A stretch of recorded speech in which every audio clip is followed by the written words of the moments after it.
नमस्कार, KP news 24/7 में आपका स्वागत है। मैं अश्विनी आपके साथ। आइए एक नजर डालते हैं अब तक के मुख्य समाचारों पर। बीदर जिले के ब्रिम्स में व्यवस्था पर अस्पताल प्रशासन नजर रखे हुए हैं। डॉक्टर शेटकार ने कहा, कल्याण कर्नाटक आरक्षण वेदी के द्वारा बीदर उत्सव को रद्द करने की मांग।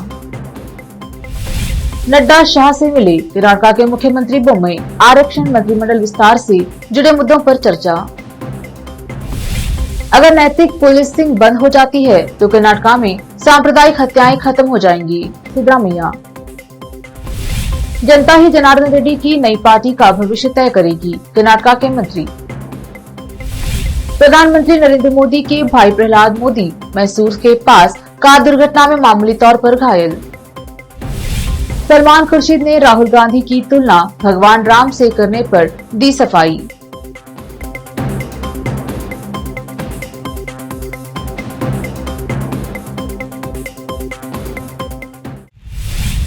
देखते हैं समाचार विस्तार से।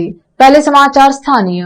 बीदर जिले का सबसे बड़ा अस्पताल ब्रिम्स अस्पताल में कोविड की चौथी लहर के मद्देनजर अस्पताल में सभी व्यवस्था की जांच करके सब ठीक किए जाने की बात ब्रिम्स निदेशक शिव कुमार शेटकार ने पत्रकार डॉक्टर मसूद से कही। शेटकार ने कहा कि ब्रिम्स अस्पताल में कोविड की चौथी लहर को देखते हुए अस्पताल के उपकरण और अन्य व्यवस्था का जायजा लिया जा रहा है और नियमित रूप से जांच चल रही है।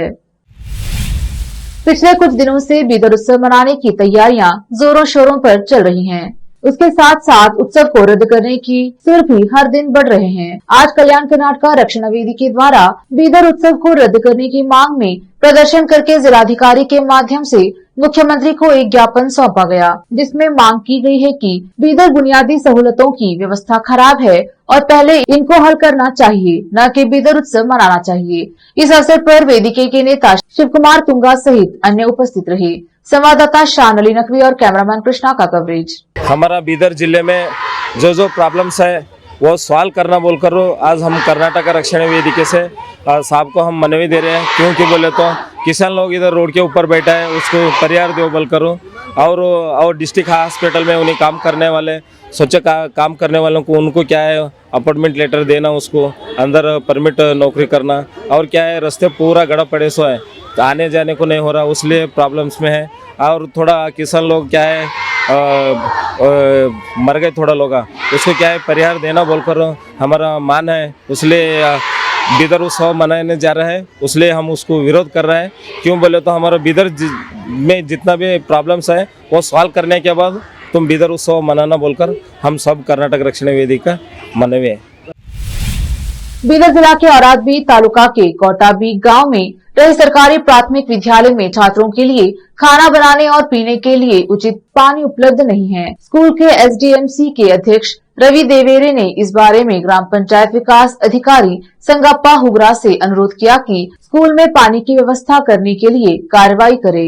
अगर ऐसा नहीं किया जाता है तो आने वाले समय में विद्यार्थियों के पालक तालुका पंचायत कार्यालय के सम्मुख धरना देंगे। हालांकि पशुपालन मंत्री और औराद के विधायक प्रभु चौहान ने कई बार इस बारे में अधिकारियों को निर्देश दिए हैं, लेकिन कोई कार्यवाही नहीं हुई है। इस अवसर पर स्कूल के विद्यार्थी और एसडीएमसी अध्यक्ष सदस्य रघुनाथ सेवंता, शिवमंगला, संतोष आदि उपस्थित रहे। और आज से आलिम पाशा की रिपोर्ट। ನೀರಿನ ಸಲುವಾಗಿ ಇವತ್ತು ಮಕ್ಕಳು ಬಹಳಷ್ಟು ತೊಂದರೆಯಲ್ಲಿದ್ದಾರೆ. ಮಿನಿಮಮ್ 20 ದಿವಸ ಆಗಿದೆ ನೀರಿಲ್ಲ ಅಡಿಗೆ ಮಾಡೋದಕ್ಕೆ. ಇವತ್ತು ತೊರೆ ನೀರು ತಂದು ಅಡಿಗೆ ಮಾಡ್ತಾ ಇದ್ದಾರೆ. ಇದಕ್ಕೆ ಪಿಡಿ ಅವರಿಗೆ ನಾವು ಕೇಳಿದಾಗ ಸರ್ ತೊರೆ ನೀರಿನ ಮಕ್ಕಳಿಗೆ ಅಡಿಗೆ ಮಾಡಿ ನೀಡ್ತಾ ಇದ್ದೀವಿ ಅಂತ ಕೇಳಿದಾಗ ಏನಾರ ಆದ್ರೆ ಹೊಣೆಗಾರ ನೀವು ಅಂದ್ರೆ ಅವ್ರು ಹೇಳ್ತಾರೆ ಇಲ್ಲ ನಾವು ಪಿಡಿ ಅವರು ಅಲ್ಲ, ನೀವು ಎಸ್ಡಿಎಂಸಿ ಅಧ್ಯಕ್ಷರು ಅಂತೇಳಿ ನಮಗೆ ಬಟ್ ಮಾಡಿ ತೋರಿಸ್ತಾ ಇದ್ದಾರೆ.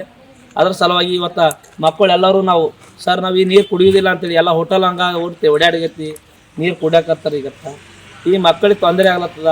ಅದ್ರ ಸಲುವಾಗಿ ಇವ್ರು ಒಂದು 2 ದಿವಸದಲ್ಲಿ ನಮ್ಗೆ ಏನಾರ ಬೋರಿನ ವ್ಯವಸ್ಥೆ ಮಾಡಿಕೊಡ್ಲಾಗಂದರೆ ನಾವು ಶಾಲೆ ಇಲ್ಲ ಪಂಚಾಯತ್ ಎರಡಕ್ಕೂ ಮುತ್ತಿಗೆ ಹಾಕ್ತೀವಿ ಅಂತ ಹೇಳಕ್ಕೆ ಇಷ್ಟಪಡ್ತೀನಿ. ನಾನು ಎಸ್ಡಿಎಂಸಿ ಅಧ್ಯಕ್ಷ ಕೋಟಾಬಿ ಸರ್ಕಾರಿ ಹಿರಿಯ ಪ್ರಾಥಮಿಕ ಶಾಲೆ रवि देवरे। अब समाचार राज्य की। कर्नाटक के मुख्यमंत्री बसवराज बोम्मई ने भाजपा अध्यक्ष जेपी नड्डा और केंद्रीय गृह मंत्री अमित शाह से मुलाकात की और कहा कि उन्होंने राज्य में आरक्षण और मंत्रिमंडल विस्तार से संबंधित विभिन्न मुद्दों पर चर्चा की। भाजपा के शीर्ष नेताओं के साथ बैठक के बाद पत्रकारों से बात करते हुए भूमि ने कहा कि राज्य में आरक्षण से संबंधित कई मुद्दों पर चर्चा की गई, जबकि पार्टी सामाजिक न्याय पर जोर देती है। कर्नाटक के सीएम ने कहा कि उन्होंने बीजेपी के शीर्ष नेतृत्व के साथ कैबिनेट विस्तार पर भी चर्चा की। 6 रिक्त पदों को भरकर या कुछ को हटाकर और समान संख्या में नए चेहरों को शामिल करके संभावित कैबिनेट विस्तार की कुछ रिपोर्ट थी।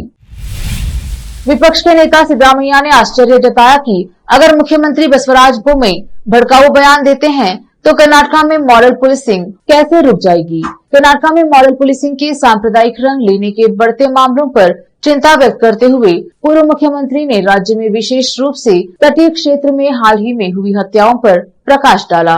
राज्य विधानसभा में शून्यकाल के दौरान कांग्रेस विधायक और पूर्व मंत्री यूटी खादर ने इस मुद्दे को उठाया।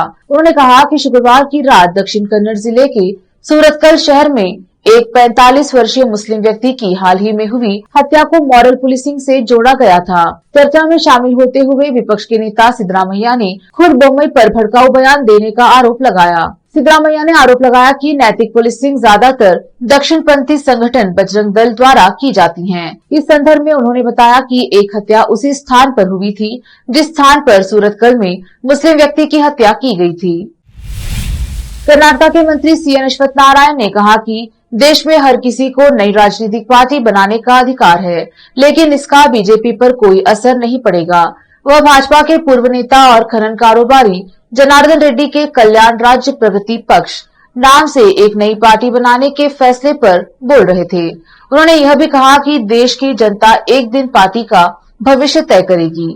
मंत्री ने कहा, यह एक लोकतांत्रिक देश है और हर किसी के पास यहाँ राजनीतिक दल स्थापित करने का अवसर है। जनार्दन रेड्डी ने उसी तर्ज पर एक नई राजनीतिक पार्टी बनाई है। उन्होंने कहा, देश की जनता एक दिन इस पार्टी का भविष्य तय करेगी। महाराष्ट्र और कर्नाटक सीमा विवाद पिछले कुछ दिनों से काफी सुर्खियां बटोर रहा है। अब महाराष्ट्र के सीएम एकनाथ शिंदे ने कर्नाटक के साथ सीमा विवाद को लेकर विधानसभा में प्रस्ताव पेश किया है, जिसे सर्वसम्मति से पारित कर दिया गया है। महाराष्ट्र के प्रस्ताव में कहा गया है कि 865 मराठी भाषी गाँव हैं और इन गाँवों का हर इंच महाराष्ट्र में लाया जाएगा। सुप्रीम कोर्ट में इसके लिए जो भी आवश्यक होगा महाराष्ट्र सरकार ऐसा करेगी। प्रस्ताव में कहा गया है कि बेलगाम, कारवार, बीदर, निपानी, भाल्की का हर इंच महाराष्ट्र का हिस्सा होगा। कर्नाटक ने गुरुवार को महाराष्ट्र के द्वारा खड़े किए गए सीमा विवाद की निंदा की थी। कर्नाटक के मुख्यमंत्री बसवराज बोम्मई की ओर से पेश किए गए प्रस्ताव को ध्वनिमत से पारित किया गया था। इस प्रस्ताव में कहा गया है कि कर्नाटक की भूमि, जल, भाषा और कन्नडिगा के हितों से संबंधित मामलों पर कोई समझौता नहीं है। इसके साथ ही उन्होंने कहा था कि कर्नाटक के लोगों और सदस्यों की भावनाएं इस विषय पर एक हैं और अगर एक प्रभावित होता है तो हम सभी एकजुट होकर राज्य के हितों की रक्षा के लिए संवैधानिक और कानूनी उपाय करने के लिए प्रतिबद्ध है। कलबुर्गी शहर के मादिगा संगठन द्वारा आज शहर में रास्ता रोककर आंदोलन किया। जिलाधिकारी कार्यालय के सम्मुख आंदोलन करके मांग की जस्टिस एजी सदाशिव आयोग को लागू किया जाए। इस अवसर पर संगठन के अध्यक्ष दशरथ एम कलबुर्गी ने कहा कि हाल ही में बेंगलुरु में आंदोलन के दौरान लाठी करछा किया गया और कलबुर्गी में पिछले कई दिनों से भूख हड़ताल पर बैठे हैं, लेकिन प्रशासन ने हम पर ध्यान तक नहीं दिया है। आंदोलनकर्ताओं ने मांग की है कि बेलगावी में चल रहे शीतकालीन सत्र में जस्टिस एजे सदाशिव आयोग को लागू किया जाए। कलबुर्गी से मशहूद आलम की रिपोर्ट। ನ್ಯಾಯಮೂರ್ತಿ ಸದಾಶಿವ ಆಯೋಗದ ವರದಿಯನ್ನು ಅಂಗೀಕರಿಸಿ ಕೇಂದ್ರ ಸರ್ಕಾರಕ್ಕೆ ಕಳಿಸಿ ಇಲ್ಲವಾದರೆ ತಿರಸ್ಕಾರ ಮಾಡಿ ಈ ಅಂತಕ್ಕಂಥ ಒಂದು ಬೇಡಿಕೆಯನ್ನು ಇಟ್ಟುಕೊಂಡು ಇವತ್ತು ಜಿಲ್ಲಾಧಿಕಾರಿಗಳ ಕಚೇರಿ ಎದುರುಗಡೆ ಒಂದು ರಸ್ತಾ ರೋಕ್ ಚಳವಳಿ ಕೂಡ ಹಮ್ಮಿಕೊಂಡಿದ್ದೆವು।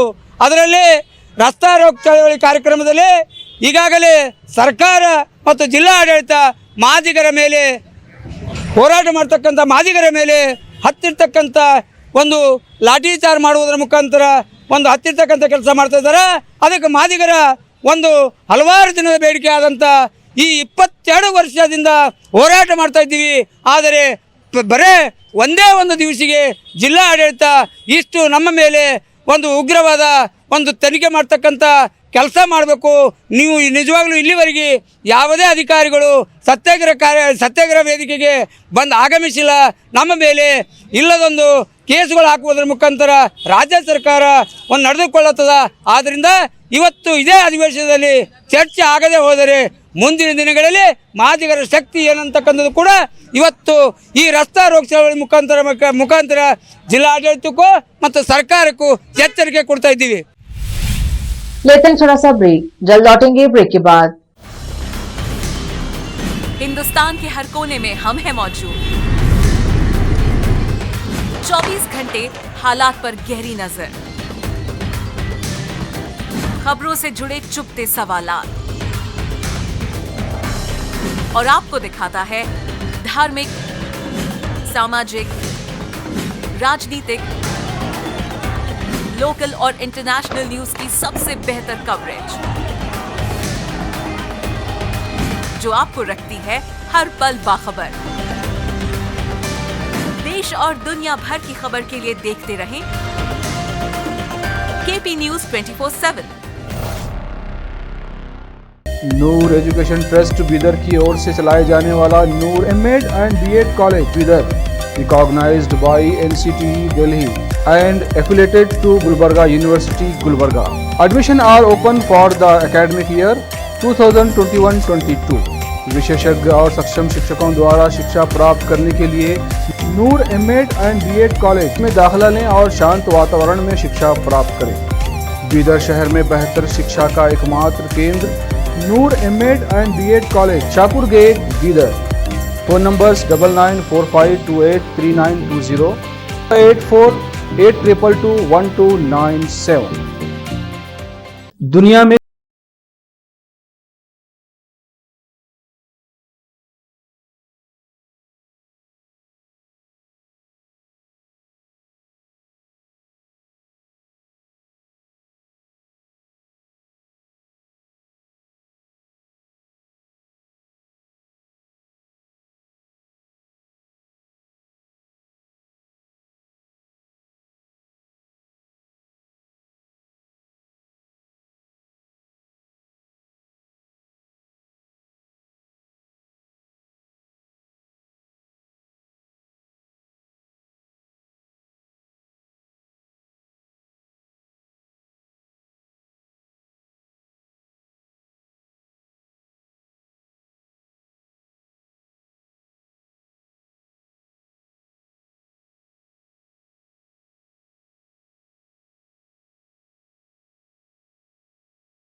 बीदर शहर में वैसे तो कई होटल्स हैं, मगर क्या आपको मालूम है कि बीदर में एक शानदार 3 स्टार होटल भी है?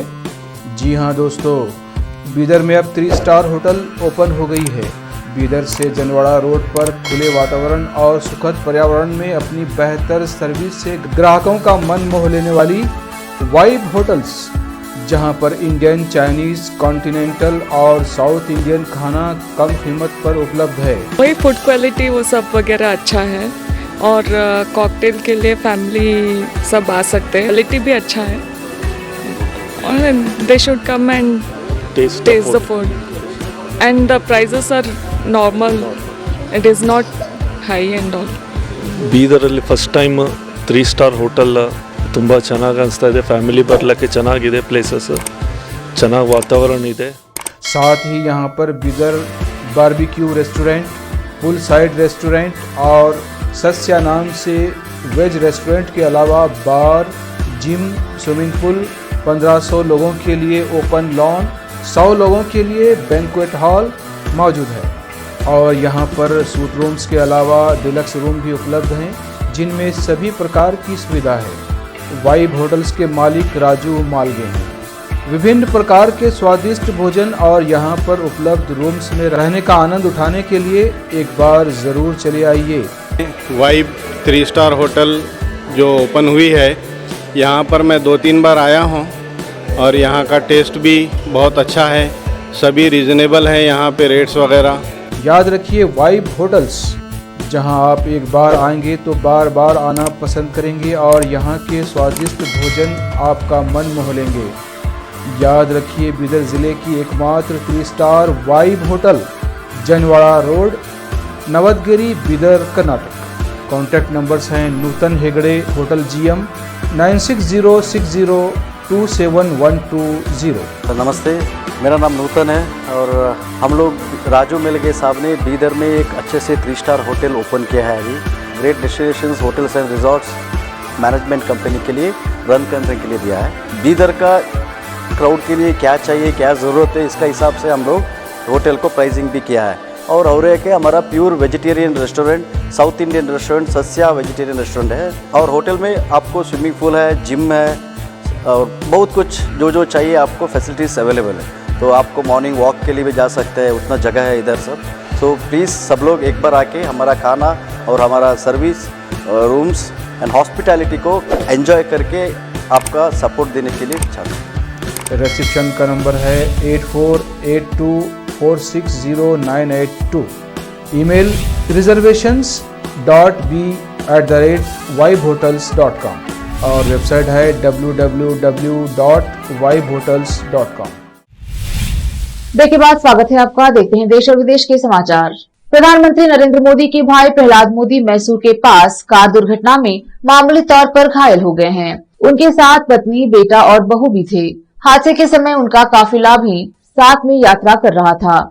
जानकारी के अनुसार मंगलवार दोपहर 1:45 बजे के आसपास सड़क दुर्घटना हुई। प्रहलाद बांदीपुर जा रहे थे और सड़क दुर्घटना में उन्हें मामूली चोट आई है और उन्हें मैसूर के JS अस्पताल में भर्ती कराया गया है। जानकारी के अनुसार बांदीपुर के रास्ते में प्रहलाद मोदी की कार डिवाइडर से टकरा गई। उनके पोते को भी चोट लगी है। सभी की हालत खतरे से बाहर है। घटना के आए विजुअल्स में देखा जा सकता है कि कार के अगले हिस्से को खास नुकसान हुआ है। पीएम मोदी के पोते के पैर में फ्रैक्चर हुआ है।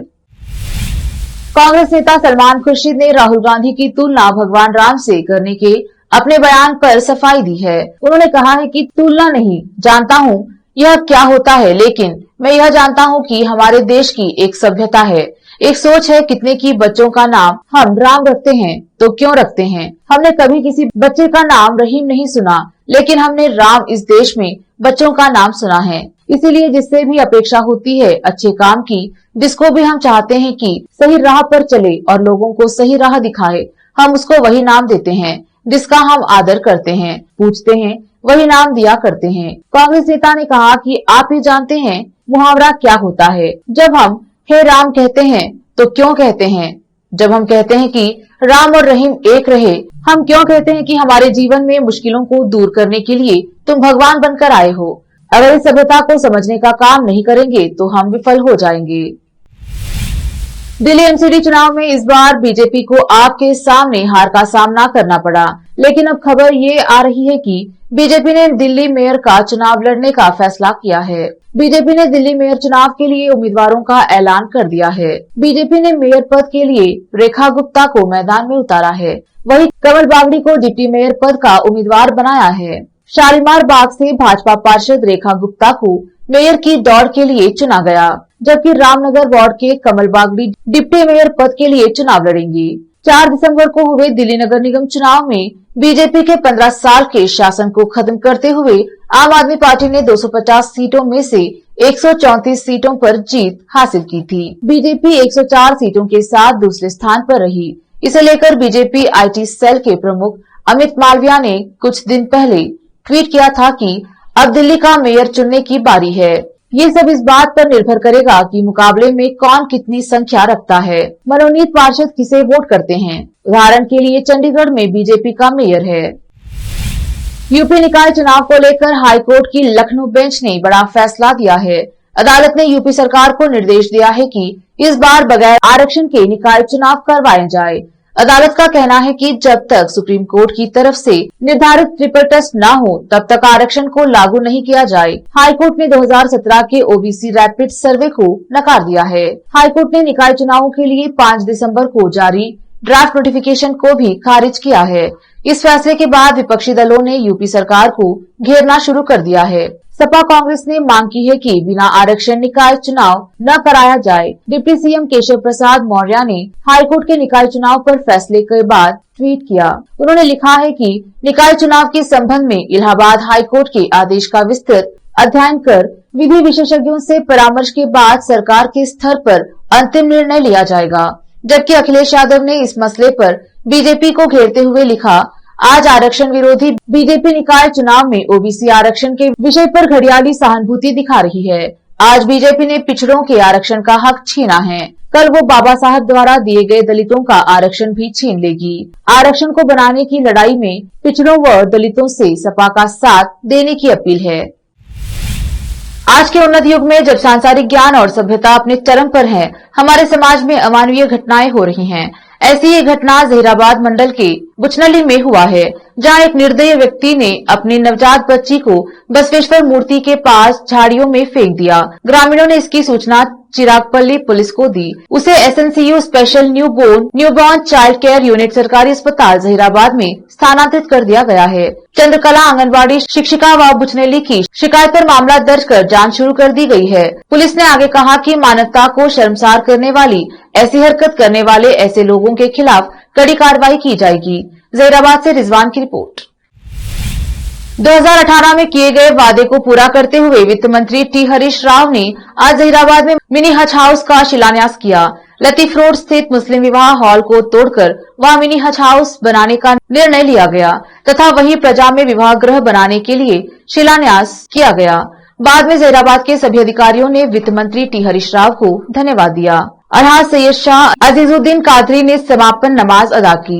समारोह में तेलंगाना हज कमेटी के अध्यक्ष मोहम्मद सलीम, विधानसभा सदस्य के मानिक राव, सांसद बीबी पाटिल, शिवकुमार डीसीएमएस अध्यक्ष, शेख फरीद सदस्य, रेलवे बोर्ड, संगारेड्डी जिला collector doctor Sharad Kumar, TRS town अध्यक्ष सैयद मोही समारोह में उपस्थित रहे। कय्यूम अनवर, टीआरएस के युवा नेता मोहम्मद तनवीरुद्दीन, पूर्व नगरपालिका पार्षद और अधिकारियों के अलावा बड़ी संख्या में मुसलमान उपस्थित रहे। जहीराबाद से रिजवान की रिपोर्ट। यूक्रेन के राष्ट्रपति वोलोदिमीर जेलेंस्की ने सोमवार को कहा कि उन्होंने भारत के प्रधानमंत्री नरेंद्र मोदी से फोन पर बातचीत की। साथ ही उन्होंने अपने शांति सूत्र के कार्यान्वयन के लिए उन्होंने भारत की भागीदारी पर भरोसा किया। जेलेंस्की ने कहा कि उन्होंने मोदी जी को G20 की सफल अध्यक्षता के लिए शुभकामनाएं भी दी हैं। यूक्रेन के राष्ट्रपति ने ट्वीट कर लिखा, मेरी भारत के प्रधानमंत्री नरेंद्र मोदी से फोन पर बातचीत हुई। मैंने उन्हें G20 की सफल अध्यक्षता के लिए शुभकामनाएं दी। इसी मंच पर मैंने शांति सूत्र की घोषणा की थी और अब मैं इसके कार्यान्वयन में भारत की भागीदारी पर भरोसा करता हूँ। मैंने संयुक्त राष्ट्र में मानवीय सहायता और समर्थन के लिए भी उन्हें धन्यवाद दिया। इस संबंध में भारत की ओर से कोई प्रतिक्रिया नहीं दी गई है। फरवरी में यूक्रेन में युद्ध की शुरुआत के बाद से पीएम मोदी ने रूसी राष्ट्रपति व्लादिमीर पुतिन और यूक्रेनी राष्ट्रपति जेलेंस्की से कई बार बातचीत की है।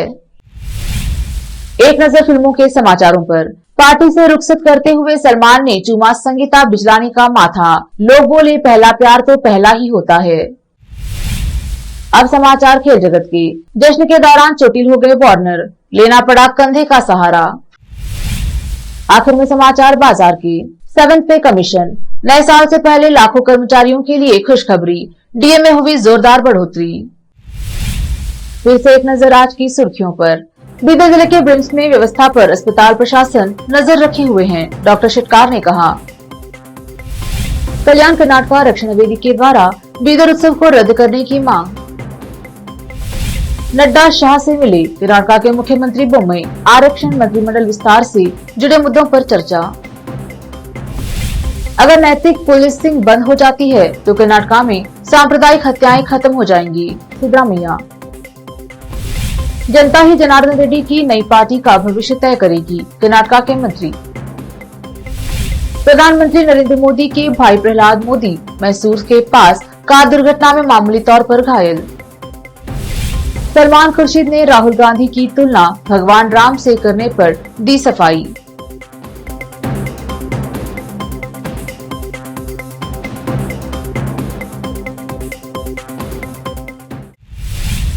केपी न्यूज के 9 बजे के बुलेटिन में आज इतना ही। देखते रहिए केपी न्यूज 24/7। धन्यवाद।